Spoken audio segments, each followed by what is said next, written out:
नमस्कार, next nine news nation पे आप सभी का स्वागत। मैं आपके साथ शशांक उपाध्याय।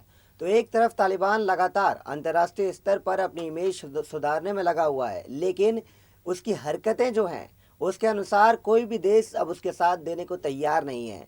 लगातार सभी देश उसकी निंदा करते हुए नजर आ रहे हैं। ऐसा ही एक और वाक्य हमारे सामने आया। जी हाँ, जब कतर के साथ बातचीत करते हुए फ्रांस ने तालिबान को आड़े हाथों ले लिया और तालिबान के लिए फ्रांस के मंत्री ने कहा कि जो भी तालिबान ने कहा था कि महिलाओं के हितों की रक्षा होगी और आतंकवाद को पनाह नहीं दिया जाएगा, अभी तक वह सिर्फ कोरी बयानबाजी सामने आ रही है। लगातार दबाव तालिबान पे बनाया जा रहा है और फ्रांस भी लगातार दबाव बनाएगा सभी देशों के साथ कि आतंकवाद को वह अपने यहाँ पनाह ना दे। लेकिन अभी तक की बातें सिर्फ बयानबाजी नजर आती है।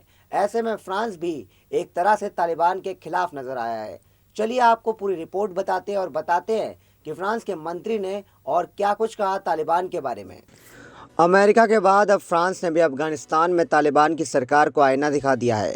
फ्रांस के विदेश मंत्री ने अफगानिस्तान की नवगठित तालिबान सरकार पर निशाना साधते हुए कहा कि यह समूह नेतृत्व की अधिक उदारवादी और समावेशी सरकार की पेशकश करने के अपने वादों पर खरा नहीं उतर पाया।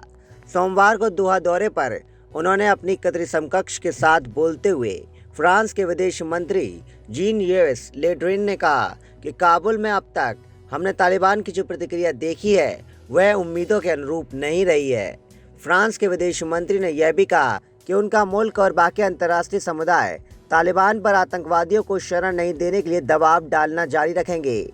हमारी कोशिश अफगानिस्तान में मानवीय सहायता की सुरक्षित डिलीवरी और महिलाओं के अधिकारों की रक्षा करने के लिए तालिबान पर दबाव बनाए रखना है। हमने मानवीय सहूलियत की देने के बारे में तालिबान के दिए गए बयानों को सुना है, लेकिन मौजूदा वक्त में केवल बयानबाजी से काम नहीं चलने वाला। हम तालिबान सरकार के कदमों का इंतजार कर रहे हैं। वहीं कतर के विदेश मंत्री शेख मोहम्मद बिन अब्दुर्रहमान अल थानी का कहना है कि उसने अधिकारी तालिबान को अंतर्राष्ट्रीय समुदाय के साथ जुड़ने के लिए प्रोत्साहित करने में लगे हुए हैं।